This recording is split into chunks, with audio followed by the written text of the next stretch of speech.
Assalamualaikum warahmatullahi wabarakatuh.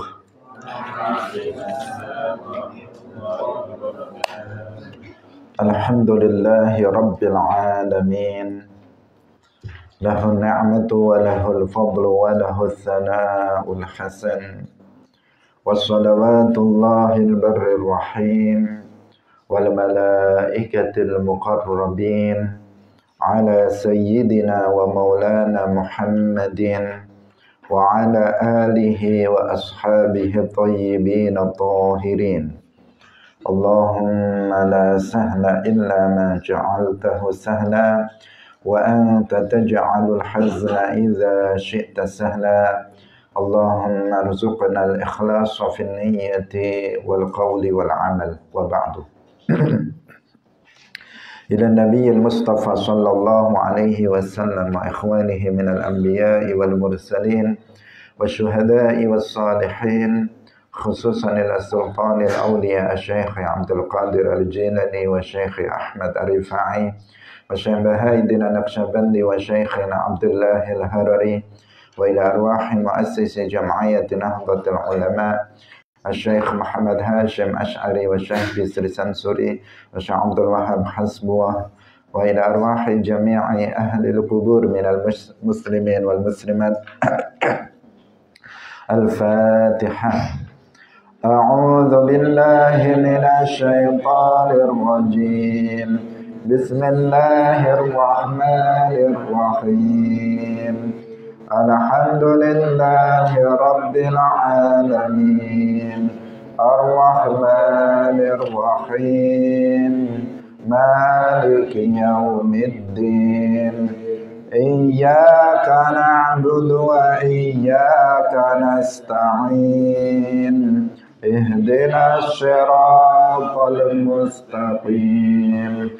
Siratal ladzina an'amta 'alaihim ghairil maghdubi 'alaihim waladdallin. Amin. Hadirin hadirat kaum muslimin muslimat, pemirsa Madutufi rahimakumullah. Alhamdulillah, kita bersyukur kepada Allah Subhanahu wa taala.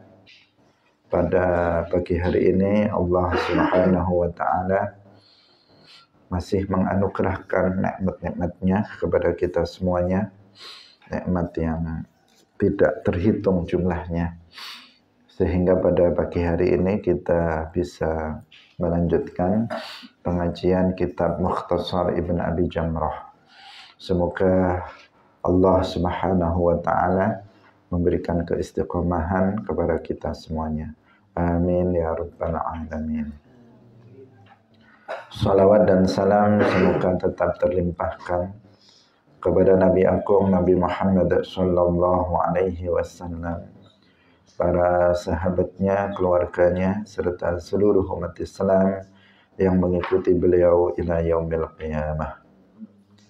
Hadirin rahimakumullah, kita ikhlaskan niat kita masing-masing, kita ngaji lillahi ta'ala. Kita sampai pada hadis nomor 201.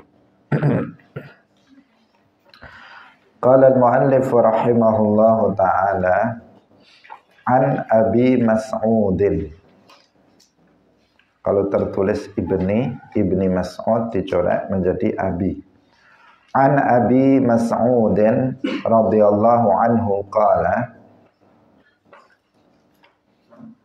qala an-nabiyyu sallallahu alaihi wasallam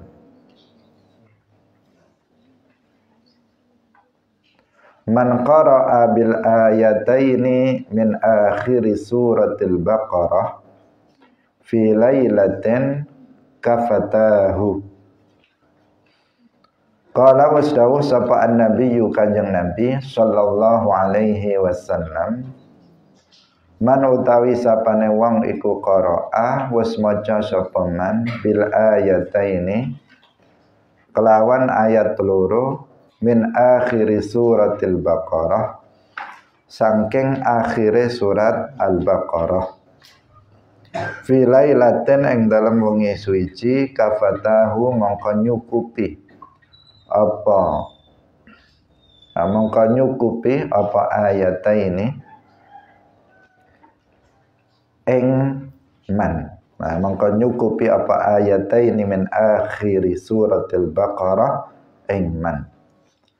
Diriwayatkan dari Abi Mas'ud radhiyallahu anhu, beliau berkata, Nabi sallallahu alaihi wasallam bersabda, barang siapa yang membaca 2 ayat dari akhir surat Al-Baqarah pada suatu malam, maka 2 ayat Al-Baqarah, akhir surat Al-Baqarah itu mencukupi dia.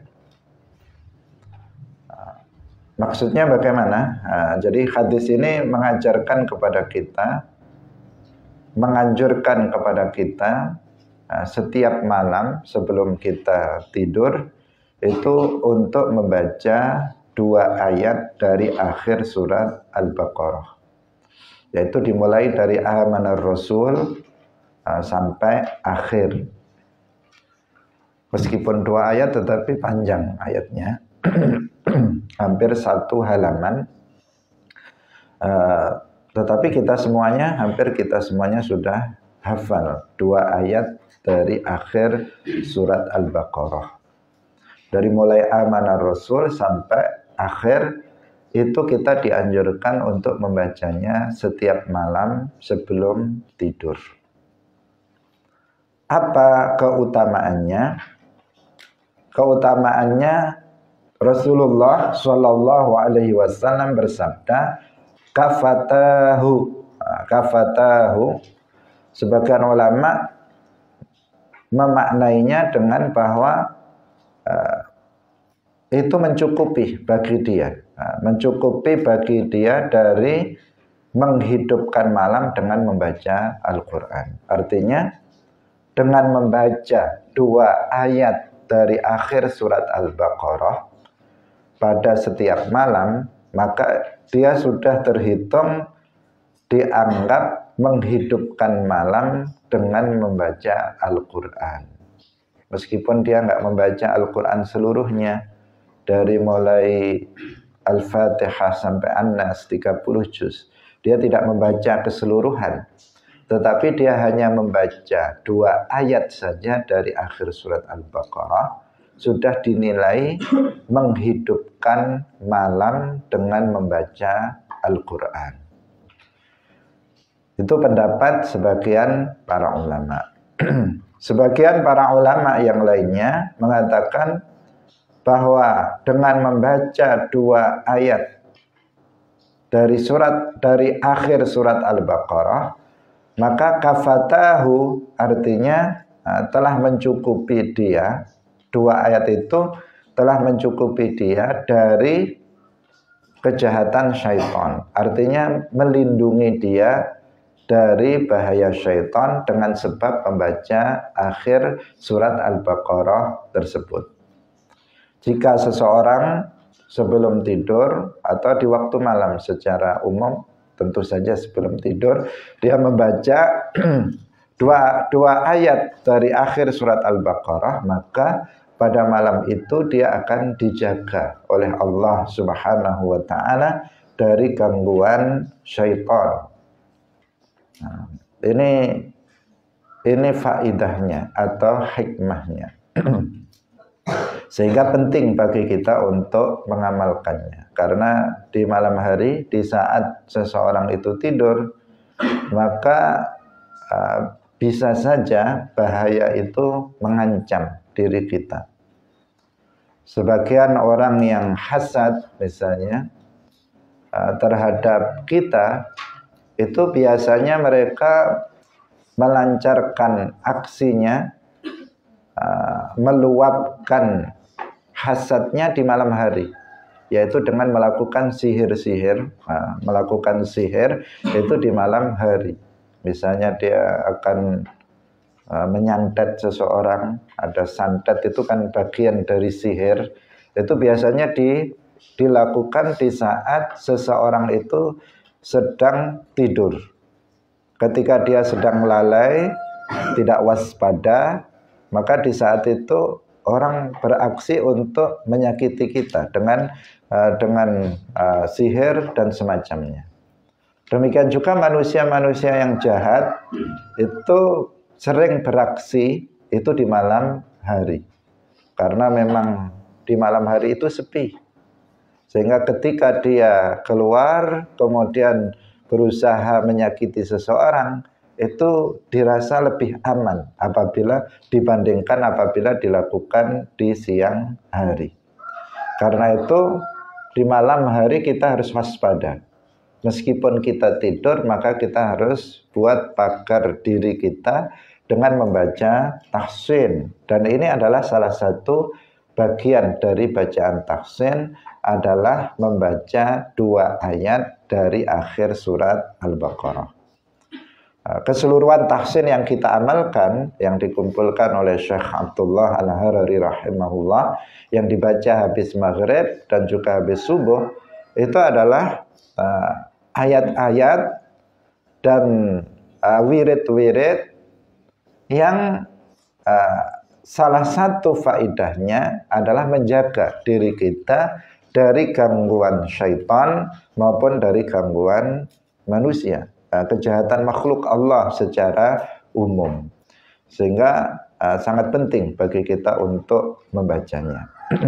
Kalau tidak, maka seseorang bisa terancam di malam itu dari kejahatan syaitan maupun kejahatan manusia. Ini untuk benteng ya, benteng. Sebelum terjadi maka kita sudah membentengi diri kita, tetapi bentengnya bukan dengan membuat pagar yang kokoh, yang tinggi, tetapi pagarnya berupa bacaan Al-Qur'an. Utamanya di sini adalah 2 ayat akhir dari surat Al-Baqarah. Karena kalau santet ini meskipun pagarnya tinggi, dia masih bisa masuk, masih bisa menerobos. Tetapi kalau pagarnya adalah 2 ayat dari akhir surat Al-Baqarah, itu bisa tidak tertembus oleh berbagai macam bentuk sihir. Kita lanjutkan pada hadis yang berikutnya. An Aisyah radhiyallahu anha anna Nabiyya sallallahu alaihi wasallam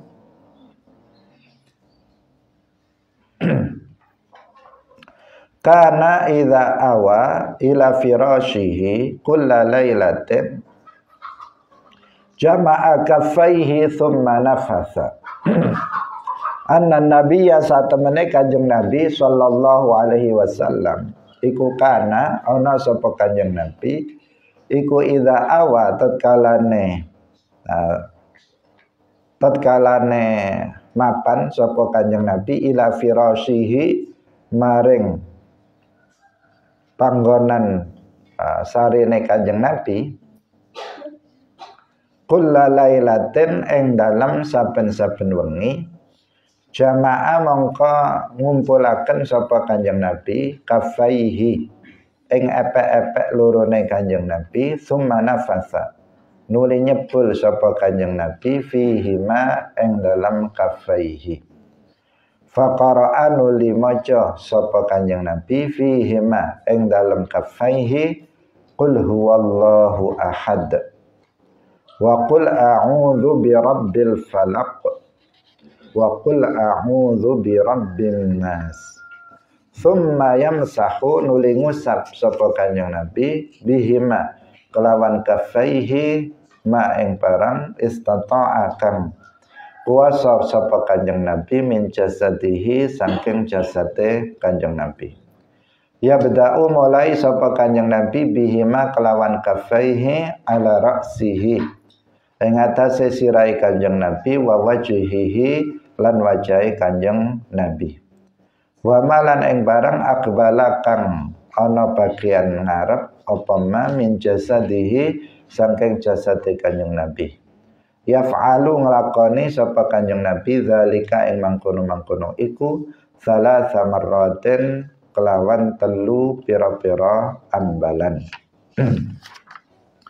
Hadirin rahimakumullah, diriwayatkan dari Sayyidah Aisyah radhiyallahu anha bahwasanya Nabi Shallallahu alaihi wasallam itu jika beliau telah pergi ke tempat tidurnya, artinya beliau akan tidur pada setiap malam, maka beliau mengumpulkan dua telapak tangannya, kemudian menghembusnya, bahasa Jawanya menyebulnya. Nah, kemudian beliau membaca pada kedua telapak tangannya itu 3 surat. Nah, yang pertama yaitu surat Qul huwallahu ahad. Nah, tentu saja sampai lengkap, sampai akhir dibaca Qul huwallahu ahad Allahus samad lam yalid wa lam yulad wa lam yakul lahu kufuwan ahad. Kemudian membaca Qul a'udzu birabbil falaq min syarri ma khalaq sampai akhir. Kemudian membaca Qul a'udzu birabbin nas malikin nas ilahin nas sampai akhir. Kemudian beliau mengusapkan kedua telapak tangannya itu ke kepala, kemudian muka dan seluruh badannya. Bagian depan terlebih dahulu, kemudian bagian belakang sebanyak 3 kali. Hadirin rahimakumullah, dalam hadis ini Rasulullah Shallallahu alaihi wasallam mengajarkan kepada kita suatu amalan yang hendaknya kita lakukan sebelum kita tidur.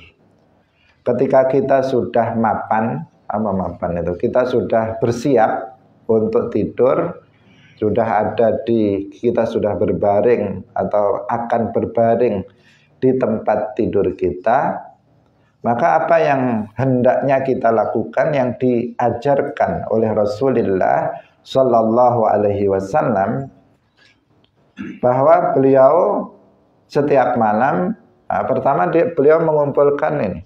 Di sini ada riwayat yang ada 2 riwayat ya. Riwayat yang pertama seperti yang di sini. Artinya kalau di sini, kalau dalam hadis ini dihembus terlebih dahulu. 2 telapak tangannya dikumpulkan, kemudian dihembus nafasa itu dihembus tanpa ada air liurnya yang keluar, atau ada tetapi sedikit ya, misalnya seperti itu, atau dihembus begitu saja, atau sedikit ada air ludahnya tetapi bukan banyak, begitu saja. Kemudian baru membaca 3 surat. Tapi ada riwayat yang lain, yang ini menjelaskan bukan ditiup dulu, bukan dihembus atau ditiup dulu, tetapi dibacakan ayat dulu. Jadi kita seperti ini, kita tampung, kemudian kita baca surat Al-Ikhlas 3 kali, seperti dijelaskan di akhir. Kemudian kita membaca surat Al-Falaq 3 kali. Kemudian kita membaca surat An-Nas 3 kali, baru ditiup. Nah, karena ditiup atau ditiup tanpa ludah atau dicampuri ludah sedikit. Karena ini mau ngalap berkah, Karena air ludah yang ada di mulut itu sudah kena berkah dari bacaan surat Al-Ikhlas, Al-Falaq dan An-Nas. Kita membaca dulu, habis membaca tentu ludahnya bercampur, kena keberkahan dari bacaan Al-Quran. Kemudian baru kita hembuskan, boleh dihembus tanpa ludah atau dengan sedikit ludah. Kemudian setelah itu baru diusapkan ke kepala, ke muka, kemudian ke bagian badan bagian depan, kemudian bagian belakang yang kita bisa. Kalau keseluruhan kan nggak bisa, kalau pakai kedua telapak tangan. Jadi dari kepala, muka, kemudian ke seluruh anggota badan yang bagian depan, bagian belakang jika memungkinkan. Nah, itu tabarrukan dengan ayat-ayat Al-Quran. Hal yang semacam itu diajarkan oleh Rasulullah Shallallahu Alaihi Wasallam kepada kita, dan itu yang beliau lakukan setiap malam ketika beliau hendak tidur. Itu disaksikan oleh Sayyidah Aisyah radhiyallahu anha, istrinya, bahwa beliau melakukan itu. Maka kita umatnya hendaknya juga meneladani beliau. Tentu saja di sini ada fadilah dan ada keutamaannya. Selain tabarrukan, ngalap berkah, dengan melakukan itu, maka akan bertambah kebaikan-kebaikan untuk diri kita. Itu namanya barokah. Akan bertambah kebaikan, kita bertambah sehat, kita bertambah semangat, kebaikan dunia maupun kebaikan akhirat, itu namanya barokah.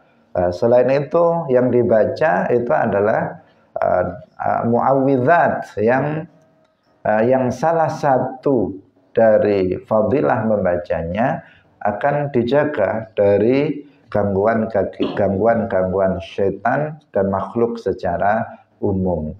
Dan itu dilakukan sebelum tidur, sebagaimana tadi juga membaca dua ayat terakhir dari surat Al-Baqarah. Nah, jadi ini dibaca, yang tadi juga dibaca, bukan salah satunya, tetapi semuanya itu dibaca. Meskipun ini dari segi hukum itu tidak wajib.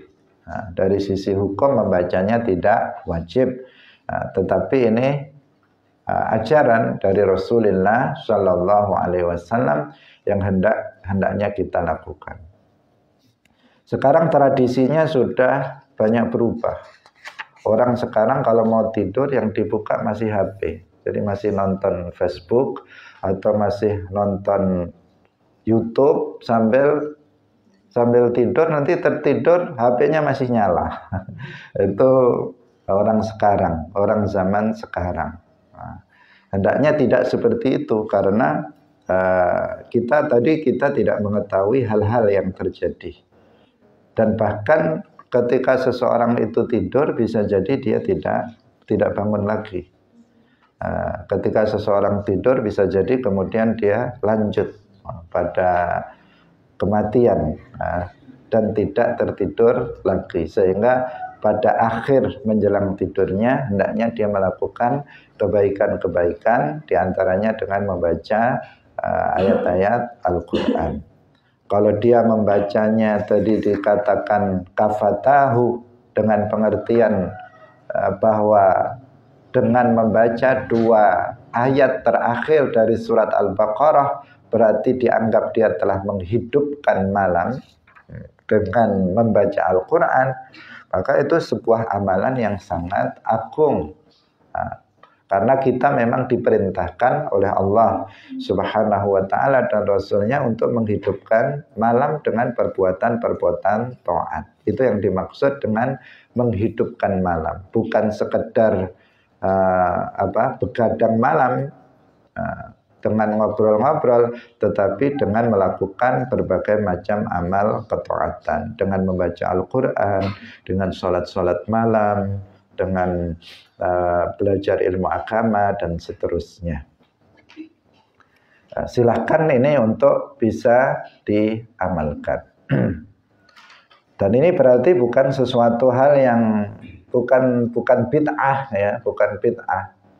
Apa yang dilakukan oleh sebagian orang, misalnya ketika kita mau mengobati seseorang sakit, minta air misalnya agar sembuh penyakitnya atau ngalap berkah, kemudian kita bacakan ayat-ayat Al-Quran, habis itu kita hembuskan ke air untuk diminum dan seterusnya, ngalap berkah.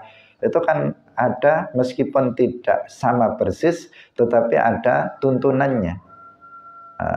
Bahwa kenapa di sini Nabi bukan hanya membacanya saja, tetapi beliau juga menghembuskannya ke telapak tangan. Dihembuskan ke telapak tangan, kemudian kenapa diusapkan ke badannya? Itu menunjukkan bahwa di situ ada keberkahan, dan agar keberkahan itu bisa merata ke seluruh badannya, maka kemudian beliau mengusapkannya ke seluruh badan. Nah, jadi ajaran-ajaran seperti itu ada, bahwa berkah itu bisa menempel dan bisa ditularkan kepada yang lainnya. Nah, keberkahan itu bisa seperti itu. Artinya keberkahan yang pada dasarnya yang membaca Al-Quran tadi apa? Dia lisannya. Nah, lisannya di sini yang bercampur lisan, bibir dan sebagainya, bercampur bercampur ludah yang ada di sini, keberkahannya ada di sini. Kemudian dipindahkan ke telapak tangan. Kemudian sudah ada di telapak tangan keberkahannya, mungkin nggak kelihatan kalian, nggak kelihatan. Kalau biar kelihatan dikasih ludah-ludah sedikit. Kemudian setelah itu baru diusapkan ke sini. Berarti untuk dipindahkan juga keberkahannya, dipindahkan ke seluruh badan. Nah, sama seperti tadi, keberkahan bacaan Al-Quran, kemudian ditiupkan ke ke air, kemudian airnya diminum, sehingga biar membawa berkah kepada seluruh badan orang yang meminum air tersebut. Nah, ajaran yang seperti itu ternyata ada, dan itu bukan sesuatu yang dilarang di dalam agama. Karena itulah maka tradisi umat Islam, tetapi biasanya yang dimintai seperti itu adalah orang-orang yang soleh, orang-orang yang bertakwa, bukan sembarangan orang. Bukan sembarangan orang dimintai air berkah, tetapi orang-orang soleh, orang-orang yang soleh. Kalau enggak nanti yang kalau orang biasa, apalagi orang fasik, ya enggak, karena bacaan-bacaannya udah keliru, misalnya membaca ayatnya keliru, niatnya salah, bisa salah juga misalnya, maka enggak ada keberkahan nanti yang bisa didapatkan.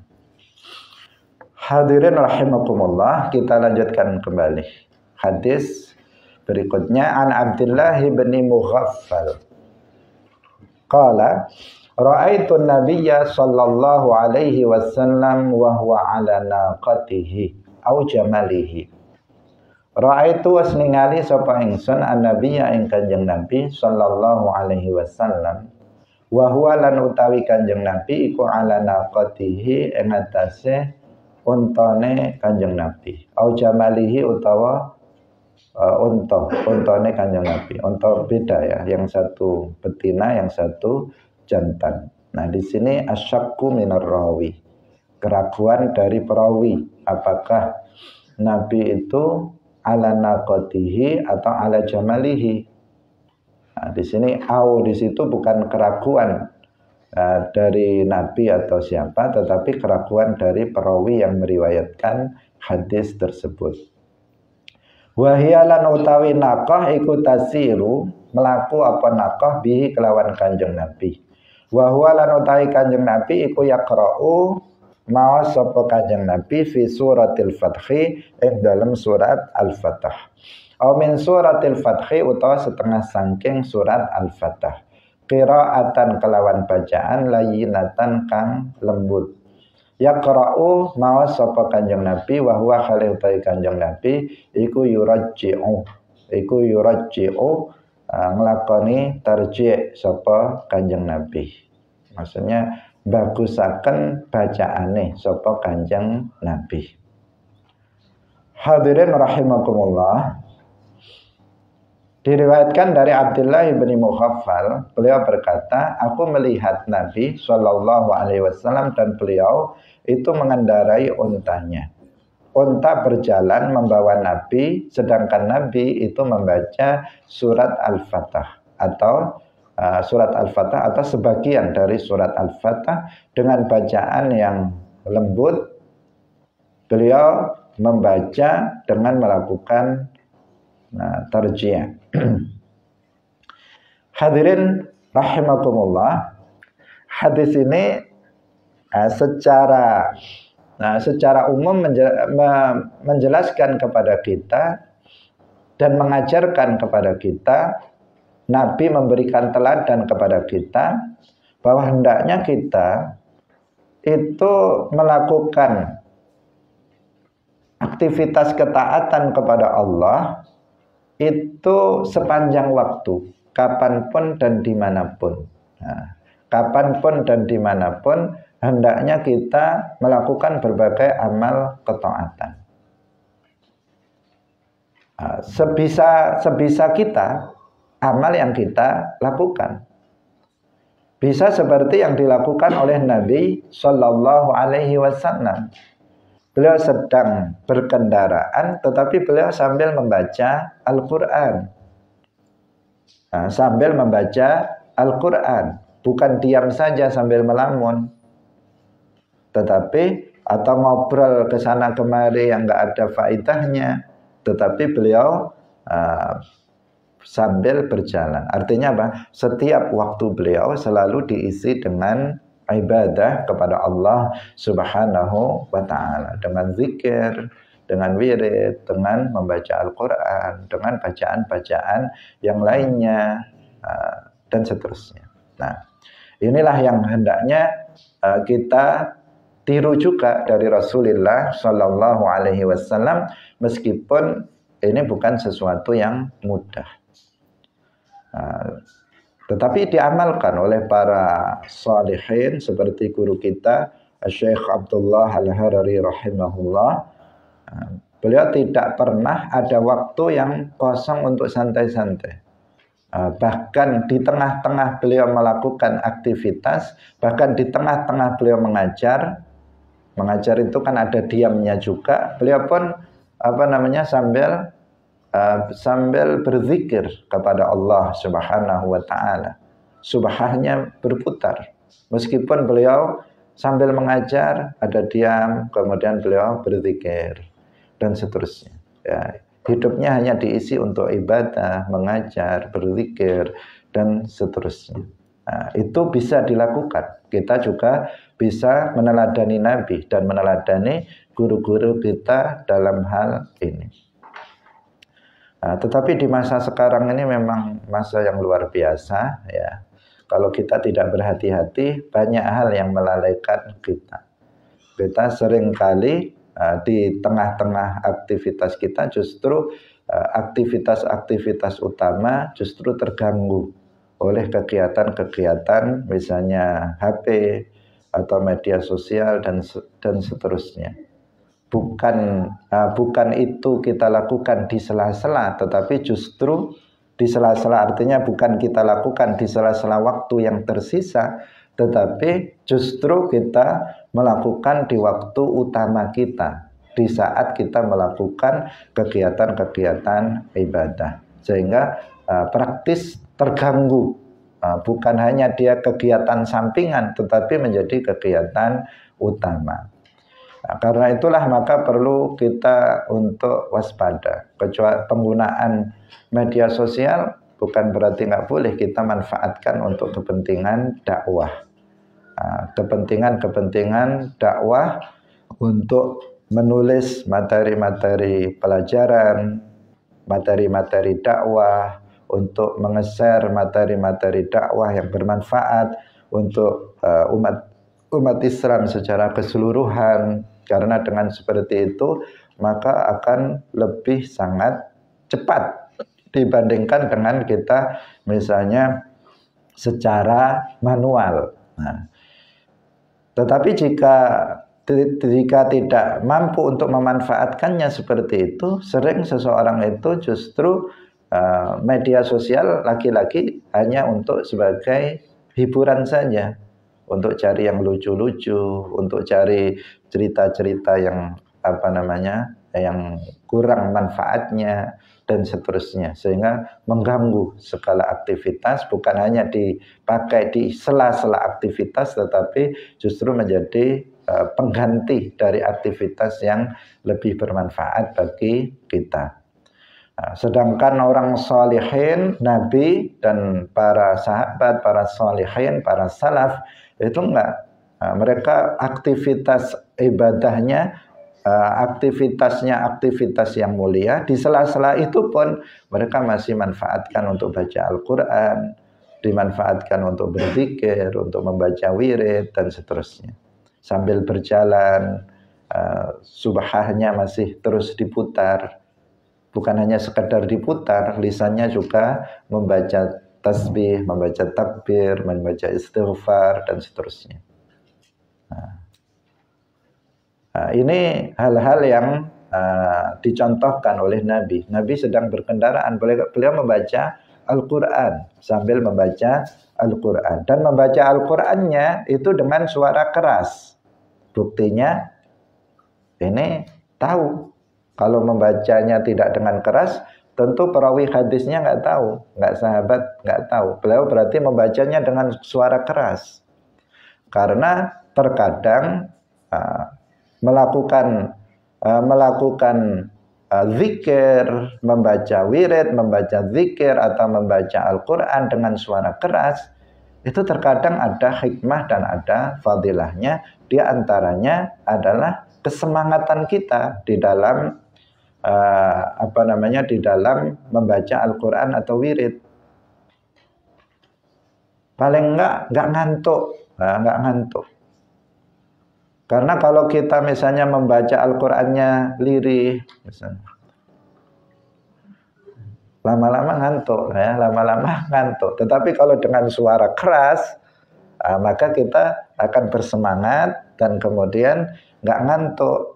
Beda semangatnya membaca ketika dengan suara keras dengan suara lirih. Itu salah satu fadilah dari kita membaca Al-Quran atau membaca wirid, zikir dengan suara keras. Karena itu kalian habis sholat kita baca wirid bareng-bareng dengan suara keras.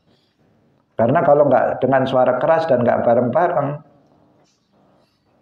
paling nggak wiridan. Nah, kebanyakan kita kalau misalnya nggak ada wirid habis sholat langsung pergi. Tetapi kalau kita berjamaah kemudian kita membaca wirid dengan suara keras, maka kita bersemangat untuk membacanya dan bisa rampung dari awal sampai akhir. Kalau kita misalnya nggak baca tahsin, misalnya di pondok ini nggak baca tahsin habis maghrib, habis subuh dengan suara keras, kebanyakan kalian pasti langsung pergi dan tidur, mungkin tidak membaca tahsin. Nah, inilah keutamaan sebagian wirid atau membaca Al-Quran itu kita perlu membacanya dengan suara jahar, dengan suara yang keras. Untuk menumbuhkan semangat yang nyata, fadilahnya menumbuhkan semangat dan menghilangkan ngantuk. Menghilangkan ngantuk, karena itu para ustadz jika kalian terlihat ngantuk diajak baca bersama-sama biar hilang ngantuknya itu, karena jika enggak itu ngantuk kemudian enggak masuk pelajarannya ketika dijelaskan. Jadi Nabi membacanya dengan suara keras ketika sedang berkendaraan, menunggang kendaraan unta. Beliau membaca surat Al-Fatah dengan suara keras. Dan bacaan dengan bacaan layyinah, qiraatan layyinah. Artinya dengan matnya dibaca dengan baik, kemudian dibaca dengan tartil, tidak terburu-buru. Pokoknya dengan bacaan yang mujawwad, dengan bacaan yang tartil. Wa huwa yurajji' di situ maknanya bermacam-macam, ya. Maknanya para ulama memaknainya dengan berbagai macam. Ada kalanya melakukannya dengan lagu yang bagus. Ada kalanya di sini yang dimaksud adalah membaguskan bacaan. Tetapi muallif dari kitab ini yaitu Ibn Abi Jamrah itu memaknainya dengan memperbagusi bacaan. Jadi bacaannya itu dibagus-baguskan dalam membacanya, karena dengan bacaan yang bagus maka akan bisa memunculkan kekhusyuan di dalam hati. Padahal tujuan utama dalam membaca Al-Quran itu bukan sekedar hanya dibaca, tetapi seseorang juga bisa memunculkan kekhusyuan di dalam hati. Kalau kita membacanya nerocos saja, bisa nggak kita menghayati bacaan dari yang kita baca? Kalau kita baca misalnya qul huwallahu ahad Allahus samad lam yalid wa lam yulad wa lam yakul lahu kufuwan ahad, kan sulit kita menghayatinya. Khusyuknya sulit. Beda kalau kita membacanya misalnya qul huwallahu ahad Allahus samad lam yalid wa lam yulad wa lam yakul lahu kufuwan ahad. Itu kita bisa masuk ke dalam hati. Dan itu yang dituju di dalam membaca Al-Quran. Tujuan dalam membaca Al-Quran, kita bisa tadabbur, kita bisa menghayati maknanya, sehingga bisa muncul kekhusyuan di dalam hati, yang itu akan menambah pahala dan akan juga bisa menambah keimanan kita. Karena isi dari ayat-ayat Al-Quran isinya itu adalah tentang, sebagian adalah tentang pedoman-pedoman kehidupan, tentang keimanan, tentang masalah hukum, tentang masalah nasihat-nasihat dan seterusnya. Ketika kita membacanya dengan bagus, dengan tartil, kemudian kita hayati maknanya, maka itu akan menambah keimanan kita kepada Allah Subhanahu wa ta'ala. Sehingga Abdullah ibnu Jundub, beliau pernah mengatakan, kunna fityanun hazawirah ta'allamnal iman qabla al-Quran. Kami bersama Nabi Shallallahu Alaihi Wasallam ketika kami masih muda kami masih muda masih remaja. Kami belajar iman dulu, baru belajar Al-Quran. Fata'allamnal Quran fazdadna bihi imana. Kemudian kami baru belajar Quran. Setelah belajar iman, kemudian belajar Al-Quran. Fazdadna bihi, dengan Al-Quran, dengan belajar Al-Quran, maka bertambahlah keimanan kami.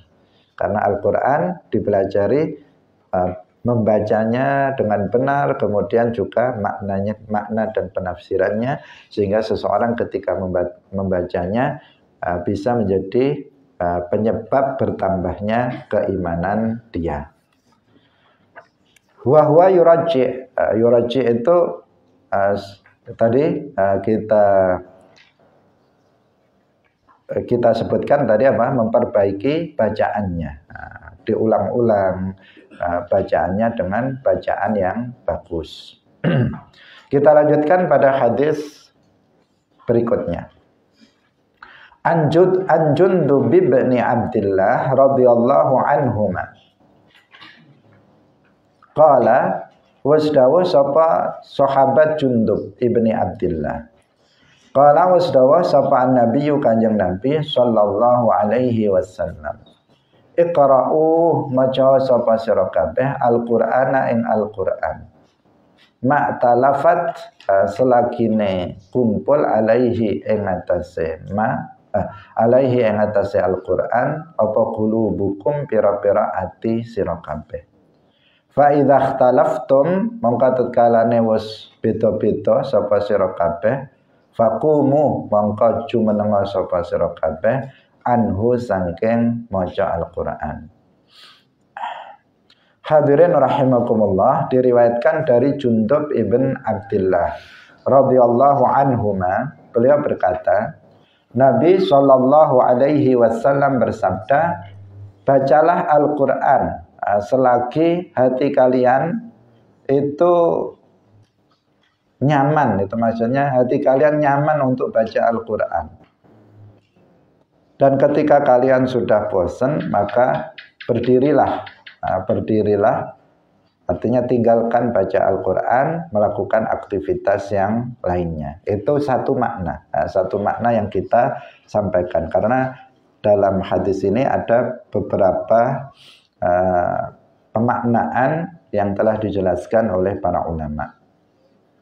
Jadi kita kalau kita sedang hati kita sedang enak, nyaman untuk baca Al-Quran, maka bacalah Al-Quran.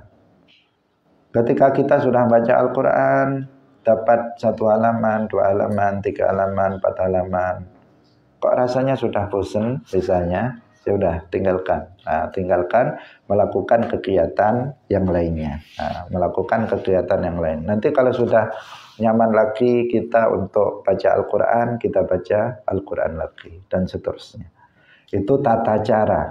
Tata cara agar kita ini bisa istiqomah dalam melakukan kegiatan amal ketaatan. Yaitu apa? Nggak usah terlalu memaksakan diri.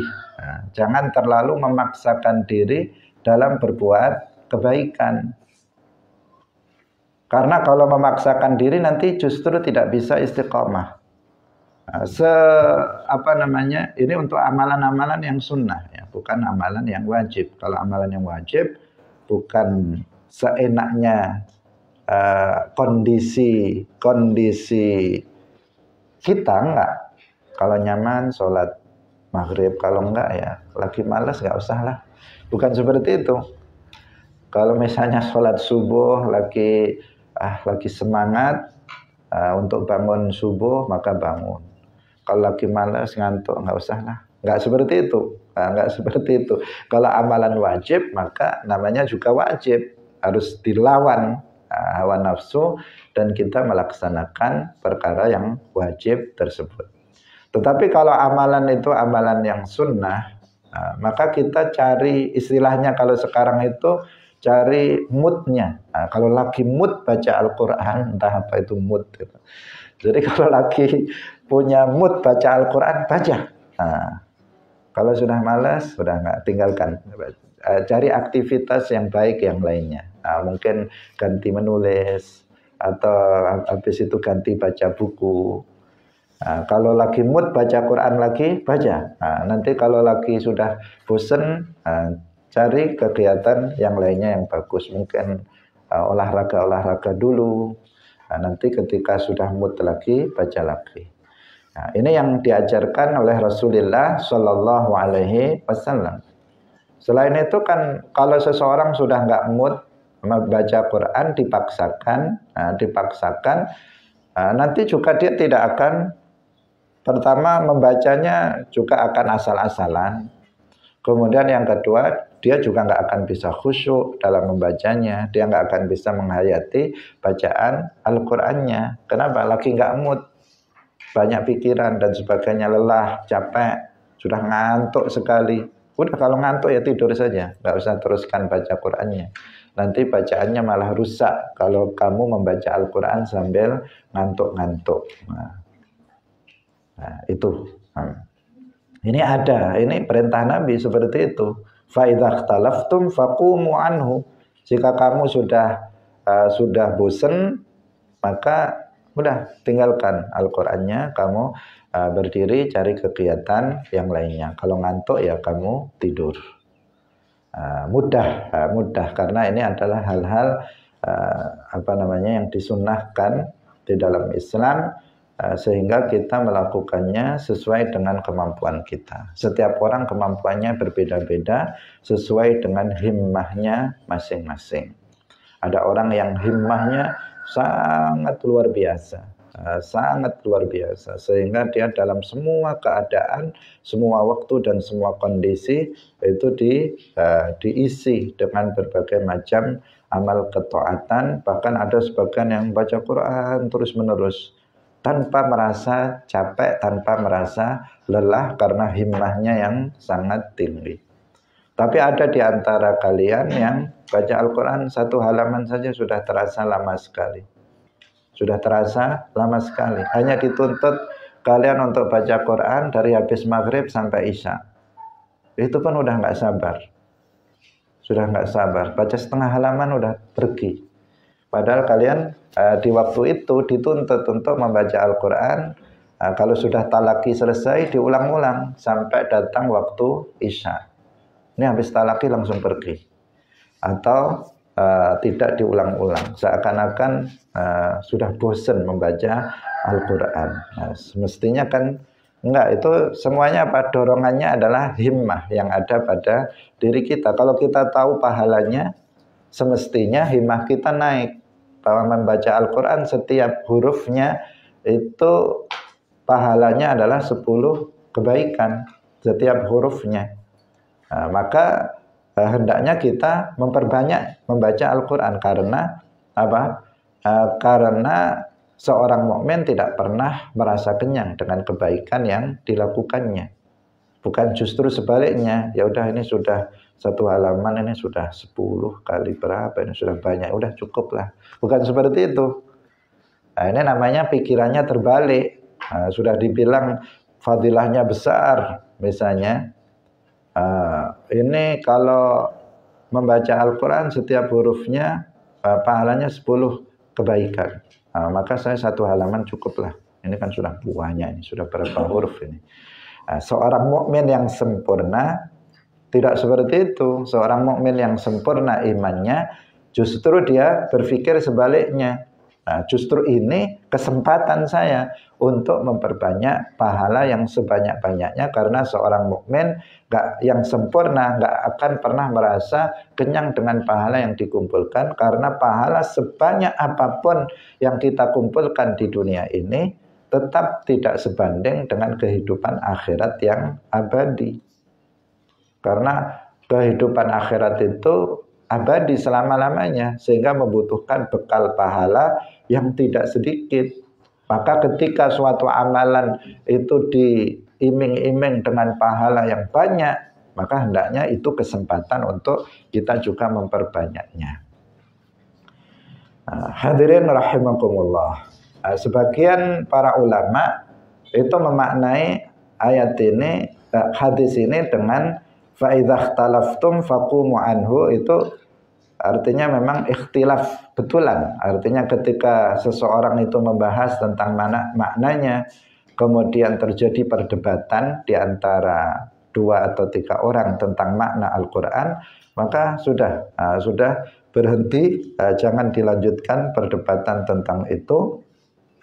Kemudian tinggalkan tempat itu dan kemudian bertanya kepada ahlul ilmi tentang makna dari ayat yang sedang dia bicarakan. Hadirin rahimakumullah, demikian pengajian kita pada pagi hari ini. Semoga bermanfaat bagi kita semuanya. Barakallahu fikum, wallahu muwaffiq ila aqwamit thariq. Wassalamualaikum warahmatullahi wabarakatuh. La ilaha illallah. Allahumma salli ala sayyidina Muhammad wa ala alihi wa sahbihi wa sallim. Rabbi ghfirli wa liwalidayya wa lil mu'minina wal mu'minat.